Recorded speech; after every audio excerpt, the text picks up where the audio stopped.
Depois de quase 10 anos sendo fisioterapeuta, eu cheguei à conclusão de que se eu não alinhasse um único fator na minha vida profissional, eu não conseguiria ter qualidade de vida. É sobre isso que eu quero falar no vídeo de hoje, então se você é estudante ou fisioterapeuta, fica comigo até o final desse vídeo que eu tenho certeza que eu posso te ajudar.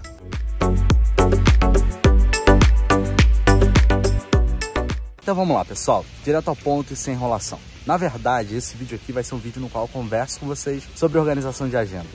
Nossa, mas como assim, Gabriel? Como é que a organização de agenda pode fazer tanta diferença na sua qualidade de vida enquanto fisioterapeuta? Olha, faz muita diferença e eu vou te explicar o porquê. Mas para isso eu preciso voltar no tempo e te falar como é que era a minha vida quando eu comecei a trabalhar enquanto fisioterapeuta. Era o ano de 2013 e esse jovem que vos fala aqui estava se formando na faculdade de fisioterapia na Universidade Federal do Rio de Janeiro. E naquela época eu era muito novo, estava com 20 anos, muito ansioso e doido para trabalhar para poder ganhar meu próprio dinheiro. E aí eu tive o privilégio de, na época de faculdade, ter contato com pessoas que tinham uma certa influência na fisioterapia. E graças a isso, eu não cheguei a ficar desempregado depois da faculdade. Eu já comecei a trabalhar assim que eu me formei, em uma clínica. Porém, a remuneração nessa clínica não era nada demais. Para falar a verdade, era bem baixa. E eu sabia que se eu quisesse ter minha independência financeira, eu precisava atender pacientes domiciliares, que inclusive é a minha principal fonte de renda até hoje. Pensando nisso, galera, eu cheguei à conclusão de que eu faria o melhor de mim para atender o maior número possível de pacientes domiciliares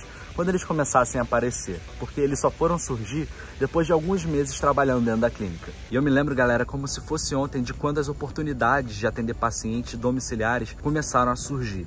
E naquela época eu não media esforços para atender os pacientes, não importa aonde eles estivessem. Se o paciente ele morasse a 200 quilômetros da minha casa, era capaz de eu ir atender mesmo assim.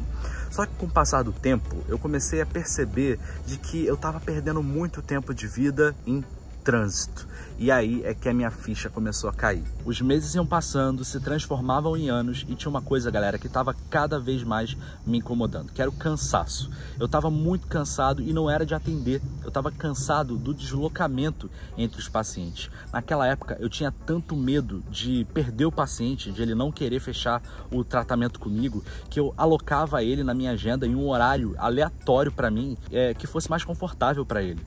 E aí, muitas vezes, isso fazia com que eu tivesse que me deslocar 3 vezes mais em um dia de trabalho do que se eu tivesse organizado de maneira inteligente a minha agenda. A gota d'água dessa situação, galera, veio quando as repercussões dessa falta de organização começaram a mexer no meu bolso. E eu percebi que eu precisava, por exemplo, admitir mais um paciente para eu conseguir arcar com os custos de combustível e de manutenção do meu carro na época, para eu poder continuar atendendo os meus pacientes domiciliares. E para ser bem sincero, galera, naquela época eu já não estava mais querendo admitir paciente nenhum. Somando ao horário da clínica, eu já estava atendendo basicamente de 7 da manhã até quase 11 horas da noite. Então percebam como o excesso de trabalho ele também pode ser prejudicial. Galera, e essa situação toda teve mais um impacto na minha vida financeira. Como eu estava constantemente exausto, saturado, eu acabava também gastando muito mais dinheiro em prazeres assim, corriqueiros, como comidas gostosas, ficava me presenteando sem precisar me presentear, para eu ter a sensação de que aquilo tudo, todo aquele esforço estava tendo um retorno.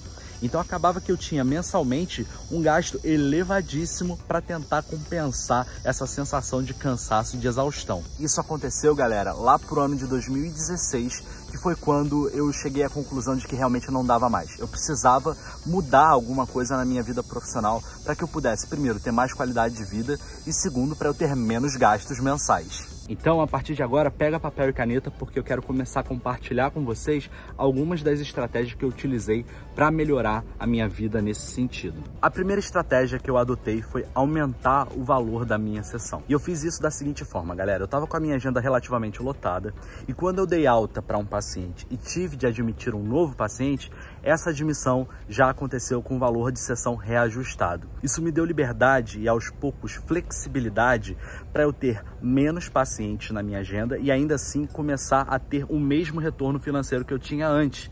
E aí, isso fez com que eu pudesse tomar uma decisão como, por exemplo, largar uma das clínicas onde eu trabalhava para poder abraçar o meu mestrado. Galera, e essa estratégia de aumentar o valor da minha sessão foi imprescindível, porque sem ela talvez eu não tivesse conseguido ter liberdade para adotar as próximas estratégias que eu vou conversar aqui nesse vídeo. Então eu recomendo que vocês também façam isso. De tempos em tempos, reajustem o valor da sessão de vocês. Vocês podem fazer como eu, esperar a agenda ficar lotada e dali para frente todo novo paciente admitido você reajustar, ou você pode reajustar por ano, enfim. Você desenvolve a estratégia da forma que for mais confortável para você, mas por favor, de tempos em tempos, reajustem o valor da sessão. A minha segunda estratégia, e bem óbvia, né, depois de eu ter aumentado o valor da minha sessão, foi começar a ser mais seletivo sobre os meus locais de trabalho. Eu parei de aceitar pacientes em qualquer lugar e comecei a delimitar um pouco mais geograficamente os meus pontos de atendimento. Isso facilitou muito a minha vida dali para frente. Minha terceira estratégia na época foi ter múltiplas fontes de renda. Não como eu tenho hoje em dia, mas já era claro na minha cabeça que ficar dependendo única e exclusivamente dos pacientes domiciliares era perigoso. Afinal de contas, se eu ficasse doente ou se algum paciente morresse ou fosse de alta, enfim, eu poderia ficar sem uma boa parcela da minha renda mensal. E aí o que eu fiz? Eu comecei a dar aulas. Na época eu já tinha minha pós-graduação, já estava fazendo mestrado, já estava prestes a concluir o mestrado também durante esse período de transição. E aí eu comecei a ministrar aulas e isso representou um bom ganho financeiro durante muito tempo para mim. E a quarta e última estratégia, galera, que eu quero compartilhar nesse vídeo com vocês, surge do momento onde eu comecei a explorar o conceito de lifetime value de cada paciente. Se você não sabe o que é isso, tem vídeo completo aqui no canal a respeito, mas eu vou explicar aqui rapidamente, tá bom? E basicamente consiste de você transformar cada paciente que você atende em uma possível fonte de renda de médio ou longo prazo, mesmo depois de você já ter dado alta para esse paciente. É um conjunto de estratégias que faz com que cada paciente seu seja transformado em uma possível máquina de indicação de pacientes para você. E também para que ele possa se tornar novamente seu paciente caso ele precise de fisioterapia de novo no futuro. Beleza? Então eu recomendo fortemente que vocês assistam o vídeo. Eu vou deixar o card passando aqui em cima para vocês. O uso combinado dessas 4 estratégias e de maneira consistente, galera, fez com que com o passar do tempo eu fosse tendo cada vez mais qualidade de vida. Primeiro porque a minha agenda ficou muito mais organizada. Segundo, porque eu diminuí os meus gastos mensais. Em terceiro, eu comecei a ter mais ganhos financeiros. E também porque aos poucos eu pude passar mais tempo ao lado das pessoas que eu amo e fazendo as coisas que eu realmente gosto também, não só trabalhar.